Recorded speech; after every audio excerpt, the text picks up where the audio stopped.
Barrier-nya kalau di dunia nyata itu kan kita kudu keluar dulu, dan apa gitu ya, ketemu Ya. orang. Tapi kalau di dunia maya kita bisa pakai filter, kita bisa milih foto yang kita suka. Jadi banyak reward atau gratifikasi yang instan gitu.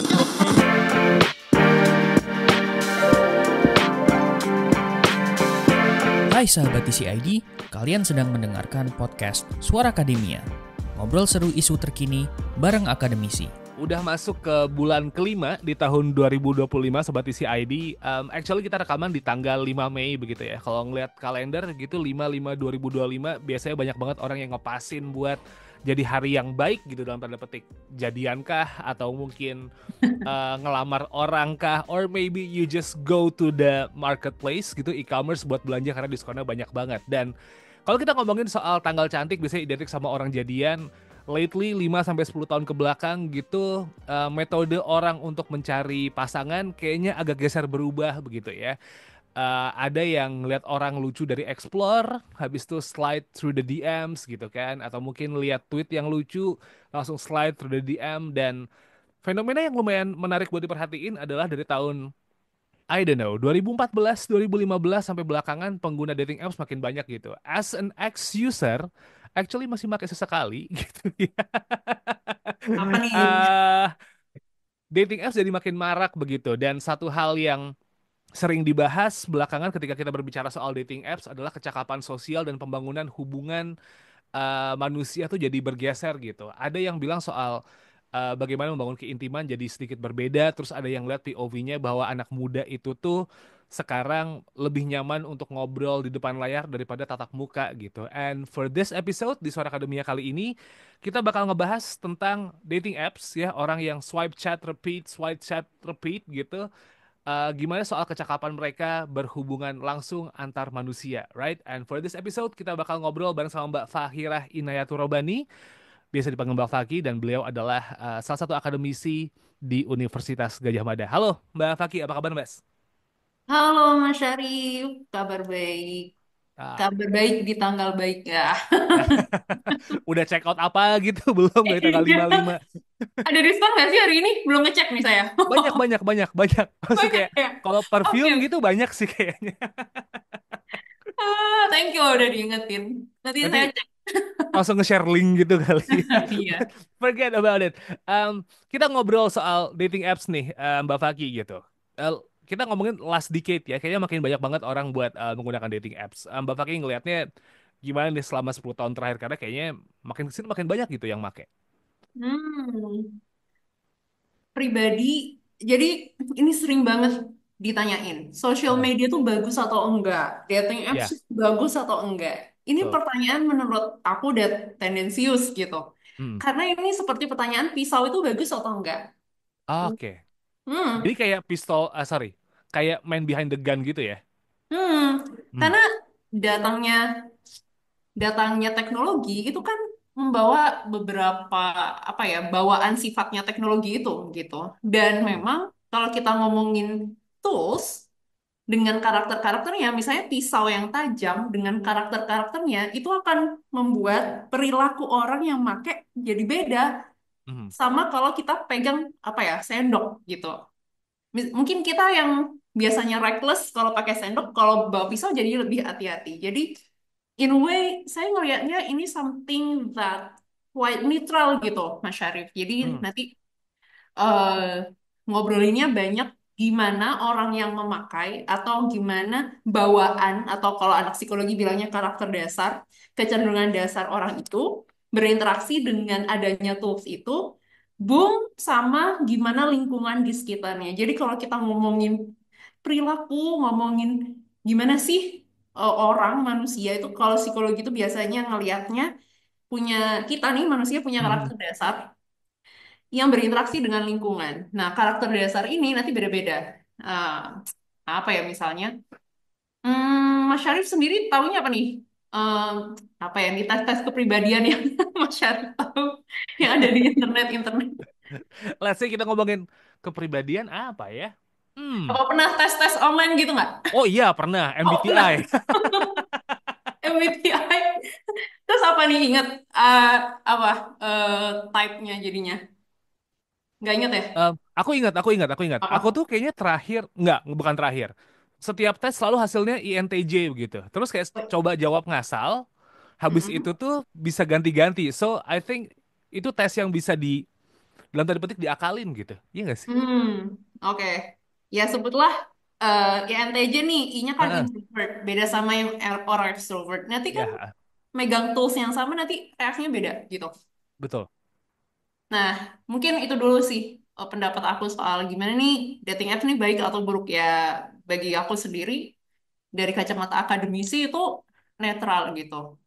Sementara ini, sebelum kita bicara nanti ketemu apa gitu ya, ketemu karakter Iya. apa, ketemu lingkungan yang kayak apa. Jadi pertanyaan dasarnya, for me it's okay, it's netral gitu. Ah, oke. Tapi kalau Hmm. misal kita ngeliat dari perspektif psikologi gitu nih ya, Hmm. Mbak Faki gitu. Sekarang kan kayaknya anak muda jauh lebih nyaman, terkesan jauh lebih nyaman. We'll never Hmm. know what's inside them gitu Hmm. ya, apa yang mereka rasakan gitu. Terkesan jauh lebih nyaman untuk menggunakan dating apps Hmm. dan juga membangun relasi itu tuh via dating apps gitu. Hmm. Perspektif psikologi ngeliat kayak gini gimana nih, Mbak, fenomena yang sekarang nih? Eh, sebenarnya kalau kita bilang itu adalah reaksi dari adanya tools atau adanya perkembangan teknologi yang masif ini. Jadi nggak Hmm. cuman kita kita nggak lihat dating apps-nya doang ya. Ya, Kita jauh ke belakang ngomongin teknologinya sendiri yang menyediakan kesempatan gitu untuk karakter teknologi atau karakter cyberspace kita bilangnya kalau di cyber psychology itu pertama menyediakan memfasilitasi lebih banyak anonimitas. Jadi ya. representasi dirinya nih kita tuh bisa jadi apa aja. Itu mendorong nanti perilaku yang berbeda gitu. Hmm. Nah, kemarin itu sempat ditanya, jadi diri kita yang ada di internet tuh asli atau palsu, Mbak? Gitu. Hmm. Pertanyaannya adalah, nowadays itu nggak bisa kita bilang palsu. Mungkin pendekatannya adalah extended Ya. atau sisi diri kita yang lain. Jadi ketika kita ngomongin kepribadian, kadang ada pendekatan yang melihat bahwa hmm, sisi kita tuh banyak, kayak banyak gitu. Sisi Mas di keluarga, sisi Mas di Hmm. teman, sisi Mas saat serius kerja atau saat ngejokes atau Ya. sampai tuh sisinya banyak. Nah, sekarang pertanyaannya yang kita tonjolin di cyberspace tuh yang mana? Makanya kita bilang it's also realem gitu, realitas gitu. Hmm. Realitas ini kayak kayak misalnya apa ya?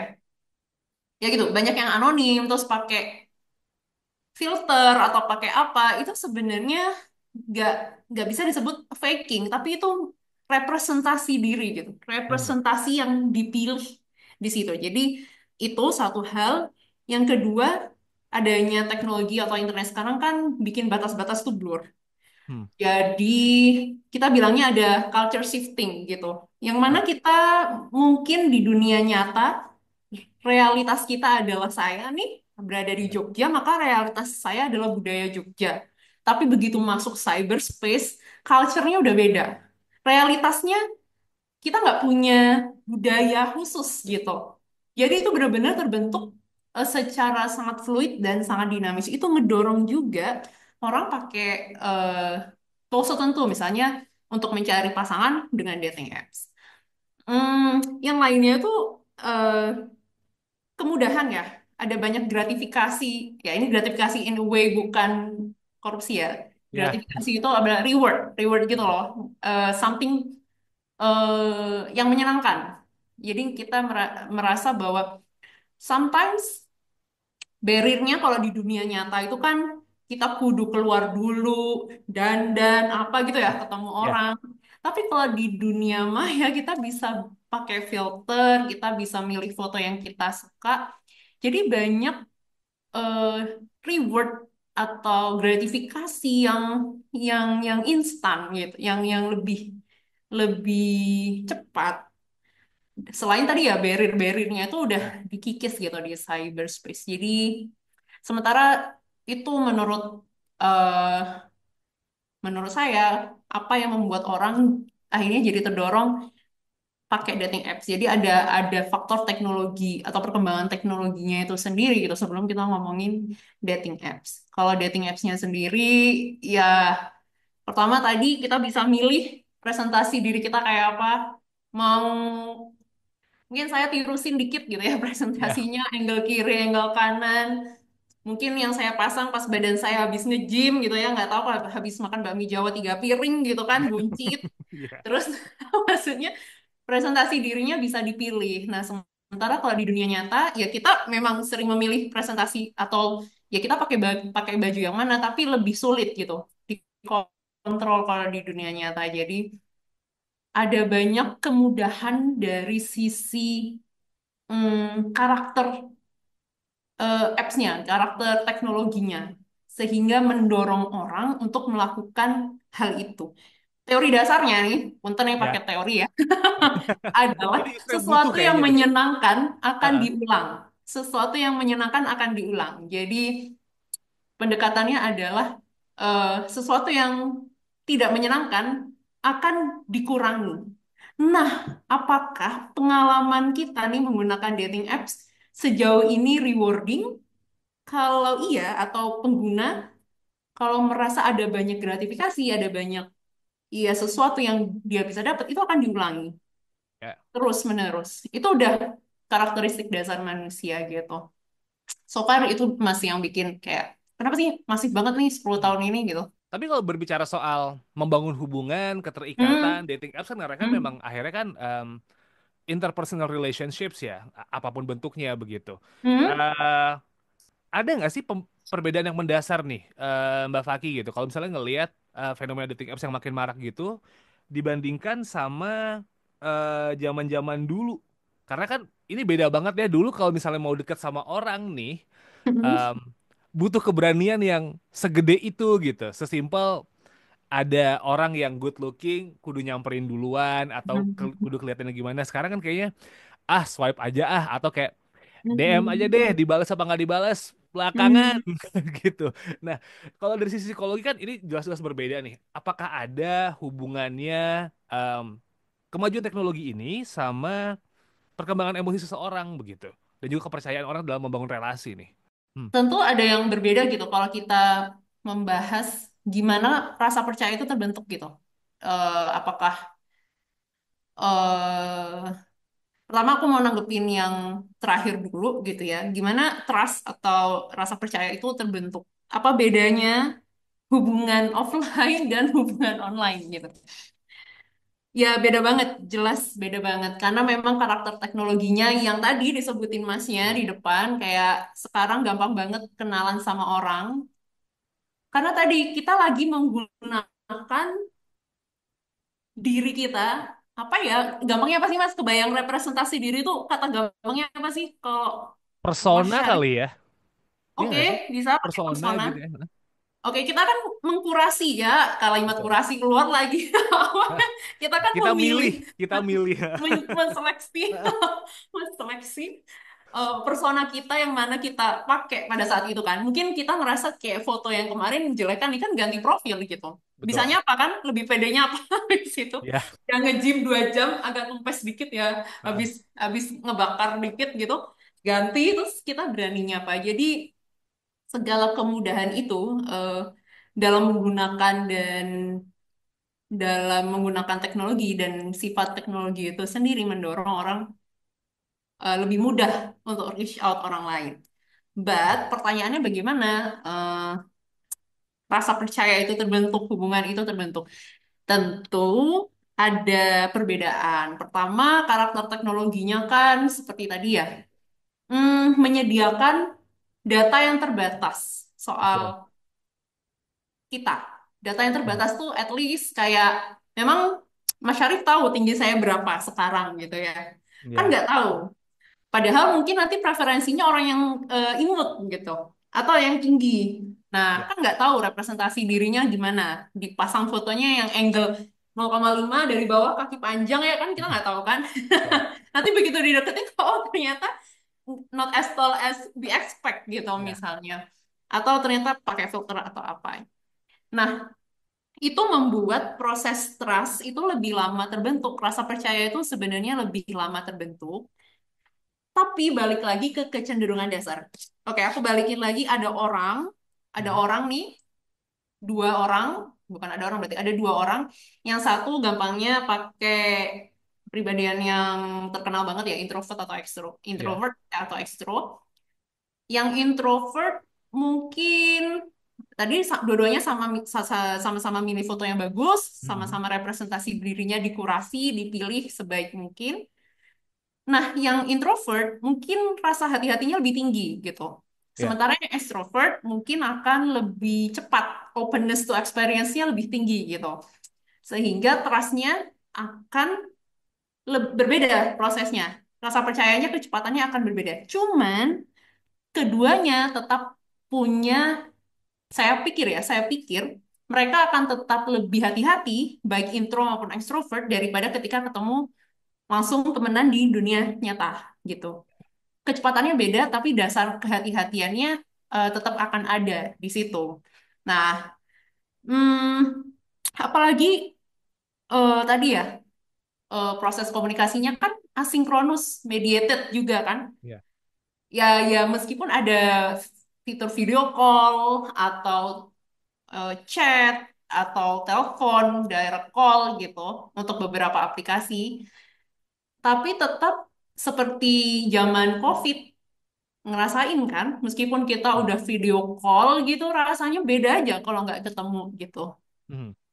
Nah, untuk orang yang craving, ya ini ngomongin karakteristik dasar, mungkin bahasa populernya punya apa ya? eh Love language-nya ketemu yes, gitu. yes, yes, itu bener-bener psikologi populer.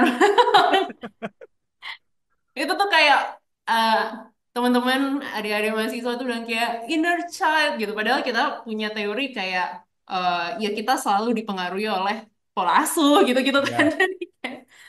Nah, love language-nya mungkin lebih kayak apa misalnya quality time gitu. Sementara Ya. komunikasinya asinkronus. Jadi time different, time ada perbedaan waktu, perbedaan respon itu tentu akan membuat proses rasa percaya itu atau dalam hubungan itu akan beda ketika mungkin kita ngobrol langsung gitu. Jadi Mhm. prosesnya lebih lama.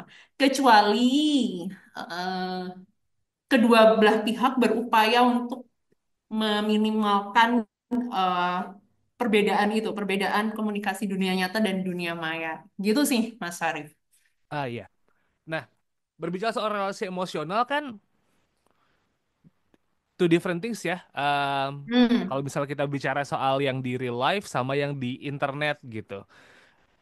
Pertanyaanku berikutnya adalah gimana nih perbedaan antara komunikasi yang berbasis internet gitu, dating Mm-mm. apps dan lain-lain, dan juga tatap muka itu tuh mempengaruhi proses pembentukan relasi sosial gitu. Atau mungkin relasi emosional dan juga keintiman orang gitu. Karena kan emang ini dua hal yang berbeda meskipun tujuannya yang sama gitu ya. Yang satu ketemu langsung, Hmm. yang satu kayak by text gitu. Bapak Hmm. ngeliatnya gimana nih? Ya, gimana ya? Emang nggak akan pernah benar-benar sama. Jadi meskipun ada yang mengatakan bisa kok bisa di substitusi bahasa gampangnya apa ya? Ya diganti gitu ya, diganti. Heeh. Mungkin ngobrol tuh kayak gini nih, kita nih harusnya kopi darat, kita ngobrol langsung gitu di studio Mm-mm. atau apa. Tapi kan ini sebenarnya bisa menggantikan itu. But the feel maybe the vibes maybe akan eh, jauh lebih beda gitu kalau Iya. misalnya ketemu gitu kan. Nah, itu yang disebut akan membuat emosi kita akan ada barriernya, nyampe-nya gitu. Mungkin ketika ini mungkin kita ekspresif nih ya, Iya. nggak tahu kan tipe orang yang mungkin lebih kalem gitu. Jadi ketika ngomong datar atau apa aja nggak kerasa gitu, vibes-nya nggak nyampe. Jadi kayak itu akan increasing the conflict buat mereka yang punya issues di situ gitu ya. Apalagi tadi yang aku sebutin ada mediated communication yang satu atau ya beda negara, beda benua, perbedaan waktu, terus itu mental effortnya tinggi banget untuk saling memahami, untuk saling mengerti, untuk menurunkan prasangka. Nah, itu kan berkontribusi terhadap proses pembentukan relasi gitu. Jadi memang offline interactions itu in a way lebih mudah, tapi pada karakteristik tertentu, kecenderungan dasar tertentu, bisa jadi lebih sulit karena mental effortnya lebih tinggi. Karena kebutuhannya berbeda, kecenderungannya berbeda.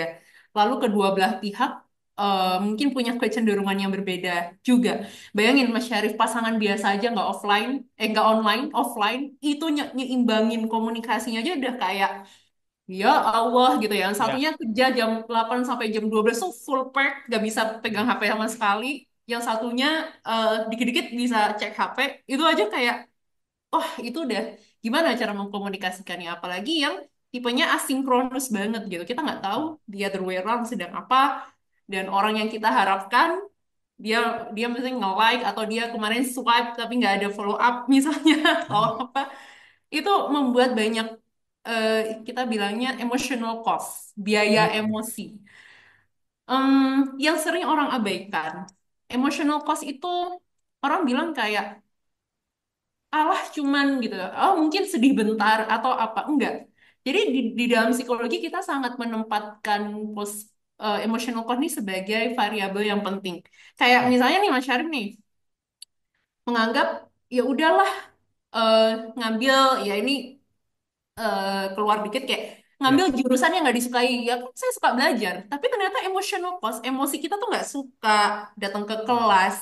Itu impactnya bisa ke mana-mana gitu, nggak produktif, nggak apa gitu. Pun dalam hubungan, terutama di dalam hubungan yang berjarak dan asinkron, itu emotional cost-nya tuh tinggi banget. Tapi belum tentu yang offline emotional cost-nya dikit ya. Jadi Ya. variabelnya banyak. Hanya saja kecenderungannya kalau tadi time different, terus apalagi ya barrier-barrier tadi, perbedaan, banyak perbedaan yang nggak bisa ketemu langsung, nggak bisa di-clearing, miscommunication itu akan lebih beresiko. Kayaknya sih gitu, Mas. Ah, oke. Moving soal ngomongin kecakapan sosial nih, banyak yang bilang Hmm. anak-anak muda yang menggunakan dating apps gitu tuh kecakapan sosialnya nggak sebagus orang zaman dulu. For some Hmm. people itu diiyakan, for some people Hmm. ini Oke. omongan orang tua aja nggak melek teknologi nih. Terus apa namanya adu penderitaan gitu, yang tua karena susah kenalan, yang muda ada teknologi terus dibanding-bandingin. Kecakapan sosial sama dating apps ini ada hubungannya nggak sih sebenarnya, Mbak Faki? Kalau misalnya kita bisa kulik soal hal ini nih. Hmm. It's debatable. Hanya Hmm. saja saya akan bilang yes. Dengan framework ini ya. Jadi teman-teman nanti kalau kok bisa sih Fahim bilang gitu gitu. Kayak saya akan pakai framework. Jadi frameworknya adalah pendekatannya, bagaimana kita dipengaruhi oleh lingkungan gitu. Nah, Teman-teman cari namanya social ecology Prof. Banner ya. Jadi kuliah. di Jadi notes gimana kayak. kita tuh individu, lapis-lapis di luarnya tuh banyak banget. Jadi individu Nah, itu satu, tapi lingkungan sosial tuh berlapis-lapis gitu. Nah, itu tuh membentuk ekspresi kita di dalamnya. Jadi memang agak deterministik kayak kita dipengaruhi lingkungan. But saya akan pakai framework itu untuk menjawab gimana sih, social intelligence, kecakapan sosial, social skills dibandingkan mereka yang belum pernah terpapar teknologi jelas jauh beda. Karena at the end of the day, mbah-mbah kita dulu atau yang belum Gen baby boomers gitu ya, ah, yang belum begitu terpapar dengan teknologi, atau kayak dosen saya atau kayak nenek saya itu mungkin HP-nya dicek kayak seminggu sekali gitu kan. Jadi dikit lupa telepon rumah mana. ya. At the end of the day, eh, mereka akan terpaksa mengasah skill bersosialisasi. Jadi balik ke setiap orang punya kecenderungan dasar yang udah beda-beda. Misalnya Mas Sarif introvert, aku extrovert ya. Atau Hmm. kita sama-sama introvert biar gampang. Nah, kita hidup di lingkungan yang beda nih. Misalnya aku di budaya yang kolektivismenya tinggi. Jadi kayak keluar kamar atau bahkan di kamar aja tuh, orang tuh bisa datang, ini di budaya yang privacy itu begitu minim gitu kan. Ya. Kita akan terbiasa merespon itu gitu. Meskipun kita tetap introvert. Jadi asumsi dasarnya adalah kita tetap kita, tapi dengan proses belajar. Kita nggak mungkin jadi orang lain, tapi yang bisa kita lakukan adalah membuat atau belajar, bahasa gampangnya menghadapi situasi sosial dengan karakter dasar kita. Coping mechanism. Ya. Atau saya introvert, tapi kerjanya sebagai dosen gitu kan, yang kayak 3 kelas, habis itu kelas keempat. Tapi karena saya sudah berlatih terus-menerus, adaptif, dan saya udah tahu kunci-kuncinya, meskipun habis itu kayak saya tewas habis ketemu Hmm. manusia-manusia itu gitu kan. Tapi kan lebih adaptif dibanding mungkin yang introvert dan kerjanya remote, kayak punya studio sendiri, desainer, apa gitu. Skillnya mungkin nggak seterasah saya yang harus mau nggak mau respon orang gitu. Tapi basically kita berdua tetap introvert.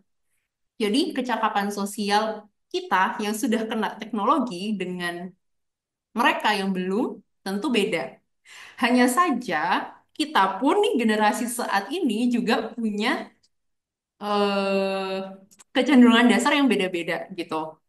Meskipun ada kayak tren, tren kayak setelah COVID ya, ya ini Hmm. yang terjadi sih di teman-teman, terutama yang mata kuliah konseling ya. Kita ngerasa Ya. kok generasi sekarang yang ngerasain COVID itu di mata kuliah konseling itu struggle gitu. Karena kan kita harus bicara empati, apa Ya. gitu. Dan kita menemukan juga ada seperti speech delays di balita yang masif juga gitu. Kita juga ngerasa, oh ini dampak dari teknologi nih. Kenapa banyak banget yang konsul anaknya speech delays atau social anxiety ketika udah selesai pembatasan sosialnya. Nah, apa hubungannya dengan dating apps? Nah, kalau kecenderungan dasarnya kita udah punya nih social anxiety, atau kecemasan sosial, kemudian menggunakan dating apps untuk pelarian, artinya dia tidak mengasah eh, offline interpersonal skill-nya. Ah, Jadi tidak akan ada perubahan. Tapi kalau misalnya dia social anxiety, tapi dia niatnya mengasah kayak reach out strangers, ya. eh, setelah itu habis itu dia ngobrol, habis itu dia intinya dia berlatih gitu ya. Kemudian tapi dia nggak anti dengan ketemu darat kayak gitu-gitu. Saya pikir skillnya akan berbeda gitu. So in response to these social skills dan dating apps, pertama yang pakai dating apps belum tentu punya anxiety, belum tentu punya social skill yang jelek. Hmm. Kita lihat kecenderungan dasarnya dulu. Satu, apakah dia memang extrovert? Malah orang extrovert tuh suka nyobain apps loh, kayak ini apa gitu. Ya.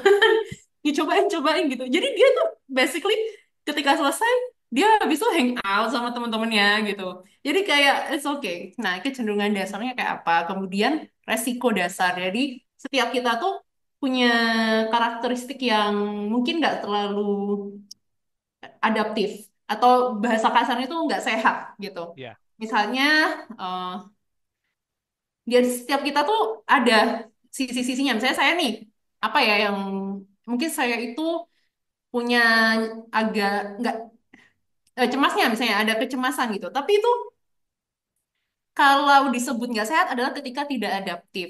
Tidak adaptif Ya. itu dalam psikologi artinya merusak kehidupan sehari-hari. Misalnya gara-gara super cemas saya nggak bisa makan, nggak bisa ke kampus, nggak bisa apa-apa. Tapi ada kok yang cemas tapi bisa berangkat. Berarti itu adaptif. Terus jadi nggak ngapa-ngapain. Ya. Kita bilangnya penarikan diri. Nah, terus kayak gitu-gitu. Jadi menggunakan dating apps-nya selain kecenderungan dasar motivasinya apa gitu. Ada yang motivasinya nambah temen gitu, bukan nggak Ya. punya temen gitu. Ya. Kayak, gue mau cari yang antar benua, biar siapa tahu nanti kalau gue main gitu kan, gue bisa kayak dapet info warlock Ya. gitu. Berarti kan dia bukan ngejauhin orang di dunia nyata, Betul. dia mengextend, dia menambah jaringan sosial gitu atau apa. So the premise kalau mereka yang main dating apps nggak cakap sosial itu sangat debatable sih menurut aku. But Hmm. indeed ada kecenderungan pasca COVID atau pas COVID tuh ada keperbedaan social skills dengan mereka yang sebelumnya atau ya coba Mas rasain pas COVID. Pernah nggak setelah pembatasan sosial, duh rasanya nggak nyaman di kamar, tapi itu lama-lamaan nyaman. Keluar anxiety, keluar anxious. Jadi memang kita Betul. bisa banget berubah karena keadaan. Hanya saja kalau yang punya kecenderungan dasar, ketemu teknologi dan ternyata dia punya banyak faktor resiko yang nggak bikin dia sehat ketika menggunakan dating apps, ya boom jadinya gitu. Oke. Social skillnya Em, nambah. ini jadi menarik sebenarnya tadi kayak soal manusia kalau misalnya yang dia lakukan itu tuh menyenangkan, dia akan mengulangi lagi. Nah, Kalau dia nggak suka, dia bakal meninggalkan nih. hmm, Nah, dating apps ini kan juga in between sebenarnya Mbak Fakih ya, kayak true, true, eh, whether you'll be popular dalam tanda petik atau true, whether you'll be um, something unimportant for some people's as a ya, users gitu. Nah, ya, ini kan bakal jadi apa ya, sebuah konsep bakal mempengaruhi harga diri orang apa enggak ya? Karena kan mungkin ada orang yang akhirnya jumlah matchnya tuh ribuan atau ratusan hmm, gitu, kayak wah hmm, ternyata yang mau sama aku tuh nggak dikit ya gitu. Tapi ada hmm, orang yang nyari match aja tuh susahnya minta ampun gitu. Harus pakai foto hmm, orang lain buat match, atau hmm. bahkan kayak nggak pede untuk masang fotonya sendiri. eh Gimana nih Bapak yang melihat ini? Apalagi especially yang pakai dating apps ini kan yang dewasa udahlah ya gitu, karena mungkin Hmm. mereka udah tahu gitu. Oke. Orang-orang yang di usia lagi nyari jati dirinya gitu, let's say usia-usia baru punya KTP sampai lulus kuliah baru pakai itu. What do you think about this case nih? Oke. Harga diri ya keywordnya. Ya, Nah, teman-teman, apa nih sebutan buat teman-teman yang dengerin Mas? kita nyebut sobat TCID sih namanya. Oke, Sobat ISAID. Jadi ketika ada kata mempengaruhi sebagai ilmuwan, kita belum tahu arah pengaruhnya positif atau negatif. Jadi benar-benar gesernya kemana nih? Ya, Berpengaruh positif terhadap harga diri atau self esteem atau berpengaruh negatif. Aku akan selalu balikin lagi ke premis dasar tadi, kecenderungan dasarnya kayak apa, kemudian lingkungan sosialnya kayak apa, kombinasi itu akan menghasilkan apa.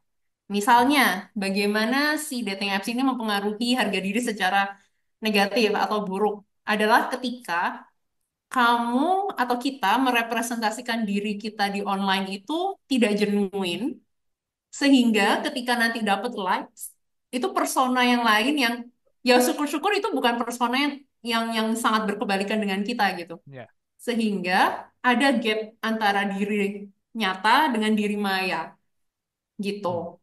Yang kemarin menarik gitu. Saya tuh nongkrong sama teman-teman, terus ya biasalah. Saya ngomong, boleh nggak nih kita videoin, aku videoin gitu. Kita nongkrong nih. Terus, iya boleh, boleh, boleh. Tapi dilihat ini loh, kayak belasan ribu follower aku gitu misalnya. Nggak apa-apa. Ya, Oh ya pakai filter dulu, pakai filter gitu kan. Terus aku ngomong, filternya di sebelah mana ya gitu. Jadi kayak ya, ngapain nggak pernah pakai filter. Nah sejujurnya saya punya prinsip saya mau meminimalisir gap itu gitu. Saya nggak pengen tuh saya ngomong oh iya saya jarang pakai filter terus mereka nanya kenapa, karena saya nggak mau orang ngelihat saya cantik di sosmed tapi pas saya berdiri di depan mereka kayak mereka ngelihat gapnya jauh banget misalnya, ya, dan menurut saya itu malah melukai eh, harga diri saya gitu. Di mana ya. saya dianggap jatuh banget gitu tuh, Hmm. saya merasa kayak ya mendingan orang ngelihat di sosmed jelek tapi aslinya lebih cantik, jadi kayak menurut saya itu lebih bagus. Hmm. Nah sehingga yang selalu saya tekankan adalah sebisa mungkin be you, be the genuine you, either in sosmed atau di in online self atau in offline self. Sehingga realitas itu baik di dunia nyata dan maya tidak memberikan ekspektasi yang berbeda. Ya, Sehingga feedback itu, feedback orang ke kita adalah diri kita yang sesungguhnya.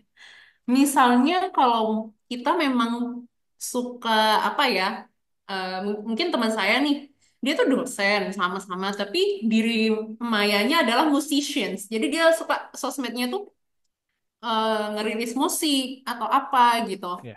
Ya berarti diri representasi sosial medianya adalah sebagai musicians. Nah, saya nanya, Mas, kalau misalnya orang kaget kamu dosen gimana? Ya nggak apa-apa, karena itu bukan diri yang berbeda gitu. Ya, Tapi kalau misalnya saya di dunia, saya sering bilang ke orang gini, Fahri, jadi kalau saya diem nih, gini ya diem, orang tuh selalu nganggap, wah ukti-ukti nih gitu kan. ya, Padahal saya itu cerewet di sosmed juga cerewet di dunia nyata. Jadi kayak orang nggak akan kaget ketika saya di dunia nyata juga cerewet.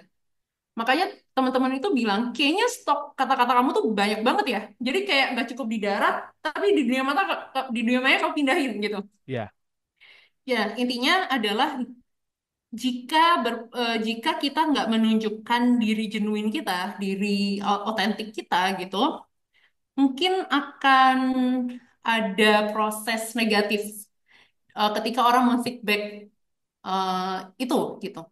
Yang kedua, kalau dia udah sensitif terhadap rejection, jadi ada loh memang kecenderungan dasar tuh sensitif terhadap penolakan gitu. ya, Jadi dia nggak diterima. Jadi dia apa contoh sensitif terhadap penolakan adalah ketika dia pengen banget diterima secara sosial dan dia jadi terpaksa menuruti apa yang sosial atau yang teman-teman atau lingkungan inginkan gitu. ya, Padahal itu bukan diri dia misalnya. Sehingga dia semakin tidak menyayangi dirinya bisa jadi gitu. Karena yang dia merasa oh ternyata aku yang dandan. Misalnya dia basically nggak suka dandan misalnya ya. hmm, Kayak misalnya kita bilang Chef Renata lah gitu. ya, Dia kan basically ya kayak gitu aja gitu. Coba kalau misalnya Chef Renata selalu posting lagi lagi ngejudge Master Chef udah full makeup gitu ya. Kan orang jadi ngerasa kaget kalau dia tomboy gitu. hmm, Nah, tapi karena dia menunjukkan her kok her genuine self, kita yang nge-like dia adalah nge-like diri dia yang asli. Ketika mungkin dia banyak yang make up atau apa gitu. Ketika orang nge-like itu, apakah diri dia yang asli, yang tomboy itu mendapatkan validasi kan? Enggak gitu. Jadi kalau semakin gak genuine itu bisa menurunkan self esteem juga. Kemudian yang ketiga juga nih kalau self esteemnya rendah, gampang kesenggol sama presentasi diri orang lain. Gampangnya itu kalau ada yang cantikan dikit, kita minder. Kita ya, badannya six pack gitu ya, kita baru one pack, buncit maksudnya. Kita minder gitu. Itu berarti udah self esteemnya rendah, bawaan dasarnya udah rendah.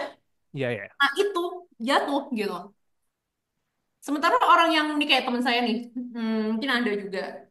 Kan ada yang tipe gini, selfie gitu ya cowok-cowok biasanya. Jelek gitu kan. Wah, kalau cewek kan ganti ya 1.000 kali kita foto gitu kan.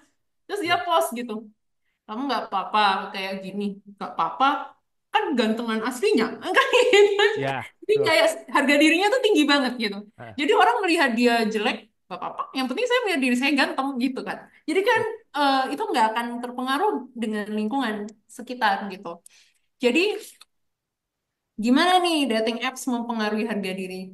Pertama, kenali diri sendiri dulu atau kenali karakter yang usernya. Kalau misalnya kamu, kita bawaan dasarnya banyak faktor resiko, mudah cemas atau sensitif terhadap rejection, self-esteemnya udah rendah, terus nyari pengakuan, misalnya berdasarkan fisik aja gitu. Padahal kita tuh mungkin punya bakat yang di luar fisik gitu atau apa gitu. Nah, ketika kita udah tahu nih banyak faktor-faktor yang kita bilangnya risk factor, sesuatu yang membuat kita lebih down lagi tuh kita bilangnya risk factor, faktor-faktor resiko, ketemu sama karakteristik tools yang netral, yang sebenarnya netral gitu, itu bisa menurunin banget. Sementara mereka yang tadi, aku balik lagi ke contoh, basically udah seneng, eh, udah sangat nyaman dengan dirinya sendiri, ya, jadi kayak gue pakai sandal jepit gitu ya, terus gue pakai apa kayak gitu tuh kayak nggak ngaruh orang. Jadi ketika dia naruh diri representasi dirinya di dating apps yang orang yang kayak aku nggak ada yang nge-swipe ya apa aku nggak ya, ada yang suka gitu kan. Apa aku nggak laku? Mungkin mereka akan bilang, ah bukan pasar aku emang gitu. Karena yang aku pilih emang yang suka aku yang kayak gini gitu kan. Ya, Sehari-hari aku kayak gini ya udah. Artinya itu akan harga diri yang bagus akan menjadi faktor protektif. Jadi kita ya, bilangnya sesuatu yang menahan kita dari jatuh itu namanya faktor protektif. Nah, kalau udah punya self esteem yang bagus nih, main ke sosmed itu lebih aman. Biasanya kayak gitu. Saya tuh sering banget ditanya sama temen-temen karena saya sering main sosmed tapi di ya. Instagram nggak ya di tempat lain. Eh, saya punya pandangan yang sehat soal sosmed menurut saya. Ya, mungkin dating apps juga bisa diperlakukan seperti itu, di mana kalau misalnya orang eh, nge-like saya gitu ya atau nggak suka sama saya kan konten tuh kadang ada yang ribuan ada yang pecah ada yang Ya. enggak gitu kan itu bukan lagi bukan secara personal nggak suka saya gitu itu hanya Ya. bagian kecil dari hidup saya jadi suatu ketika tuh ada konten misalnya yang like-nya dikit banget gitu Hmm. kayak dikit banget sementara konten yang lain tuh kayak ratusan ribu gitu saya harus melihat ini bukan saya yang menyedihkan gitu, enggak. Tapi ya memang pada saat itu, jadi diisolasi. Pada saat itu, di detik itu, tema kontennya itu, di jam itu, jadi makin kecil-kecil lagi tuh. Ya. Hanya di situ aja kita isolasi Hmm. bahwa memang pada saat itu konten saya yang itu sedang tidak disukai. Bukan berarti orang itu tidak menyukai saya secara umum gitu. Jadi di Ya. dating apps, kalau punya view yang gitu akan lebih sehat menurut saya. Tapi kalau misalnya kayak dia udah nyari validasi gitu. Udah nyari validasi contohnya apa? Nggak menunjukkan diri yang genuine. Mm-mm. Kayak angle kiri, angle kanan gitu. Ya. Kayaknya Miwing gitu. cukupin, cukupin. Ya gitu. Apakah, nah kalau misalnya dengan foto yang gini, di like banyak, terus dia mengulangi lagi, misalnya angle kiri, di like Hmm. banyak, angle kanan, di like sedikit, dia akan mengulangi lagi. Kemudian dia melakukan pembentukan identitasnya berdasarkan like, tadi itu estimnya rendah, dan itu bisa sangat beresiko, Ya. bisa sangat berbahaya. Jadi, tapi esteem itu dari mana bawaannya? Nah, ini nih, ini di, ada kecenderungan bawaan dan ada lingkungan. Misalnya Ya. lingkungan terbawah, terdekat, itu adalah keluarga, gimana pola asuh, gimana sekolah, gimana pengalaman hidupnya yang membentuk kecenderungan dasar dia. Jadi sama-sama punya esteem rendah, tapi kalau lingkungannya protektif, suportif, mungkin esteemnya lebih terbangun lebih baik. Tapi yang tadi esteemnya bagus, kemudian dia banyak dihantam dengan lingkungan, bisa aja dia turun kalau dia nggak mencoba bangkit lagi atau memproteksi esteemnya. So in short, gimana self esteem? Jawabannya arahnya bisa positif, bisa negatif, tergantung kecenderungan bawaan, tergantung lingkungannya, nanti ketemu dengan karakteristik teknologi dan dating apps, itu variasinya, ekspresinya bisa beda-beda banget. Gitu Mas Ya. Syarif. Em, ini pertanyaan soal keterkaitan emosional dan juga pola komunikasi nih mungkin Mbak Hmm. Faki ya gitu karena sempat lewat di sosial media kayak seliweran gitu Hmm. ada penelitian bilang bahwa 75% anak muda Hmm. actually Gen Z sih bilang lebih Hmm. nyaman berkomunikasi lewat chat dibandingkan ketemu Teks. langsung by text Hmm. gitu komunikasi by text sih jadi apa ya jadi pilihan utama dibanding mereka tatap Hmm. muka. Hmm. Em, itu tuh applied juga di dating Di apps karena dating kan biasanya apps. biasanya teks gitu ya. Terus Heeh. gimana dong dengan satu riset terus juga dating apps makin banyak ini anak muda membangun relasinya karena komunikasi jadi kayak I don't know, maybe it's just me. Rasanya jadi nggak genuine gitu. By text aja ketemu langsung ngehindar. Di telepon Hmm. kayak aku nggak nyaman kalau di telepon tanpa dikasih tahu dulu. Semua Oh, orang ya, semua orang sih ngelakuinnya rasanya kayak gitu kalau nggak yang urgent iya. ya. Cuman gimana nih ngelihatnya? Ini ngomongin adik sendiri atau gimana? Ade sendiri iya, tapi kan that happens gitu. Risetnya juga soal komunikasi by text itu kan emang udah banyak gitu ya dipublish juga. What do you think about that? Ya, betul. Eh Gen Z sekarang, anak muda sekarang lebih senang komunikasi awalnya. Itu seringkali pakai teks dulu untuk percakapan-percakapan ini ya. Eh Sehari-hari atau yang nggak kenal atau yang seperti apa gitu. Hanya saja menurut saya itu apa ya? Sesuatu yang pada titik tertentu membahayakan jika tidak dilatih skill interpersonal skillnya. Tapi kalau itu hanya salah satu tipe komunikasi yang dimiliki oleh Gen Z ter- tersebut, maka itu tetap baik-baik aja. Misalnya, like what you say, ya semua orang nggak suka kali langsung ditelepon gitu kan. Tanya dulu availability-nya, tanya dulu eh, apakah bisa ditelepon atau enggak. Cuman penerimaan itu, mungkin kalau Mas Mas Syarif kalau ditelepon langsung siapapun gitu diangkat atau enggak? Atau di reject tuh itu di chat. Tergantung, nelponnya pakai WhatsApp atau telepon biasa. Kalau Ah, WhatsApp iya sih, kalau beda nggak itu kenal, iya spam. beda-beda. Heeh. Kalau WhatsApp kan udah nomornya udah kesimpan atau Betul. tapi kayak lebih eh ya lebih familiar biasanya. Jadi Ya. pola komunikasi Gen Z yang tadi lebih senang teks daripada call atau bertatap muka itu memang bisa menurunkan social skills. Mhm. Hanya saja itu tetap bisa menjadi salah satu tipe komunikasi yang adaptif. Selama yang tatap muka itu tidak ditinggalkan, menurut saya. Misalnya, tapi ini perlu saya harus tapi menurut saya yang misalnya nih di mahasiswa nih, mahasiswa sekarang kan Gen Z ya, Gen Z Hmm. terakhir. Kayaknya mahasiswa baru sekarang Gen Z terakhir 2025 sebelum masuk generasi Alpha or Hmm. something atau 2 tahun lagi gitu. Ya.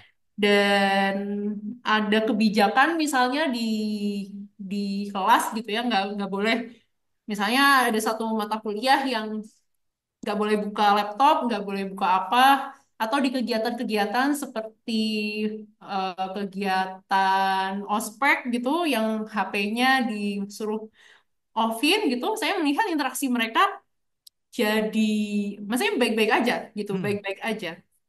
Artinya ketika ada handphone, itu menjadi distraktor.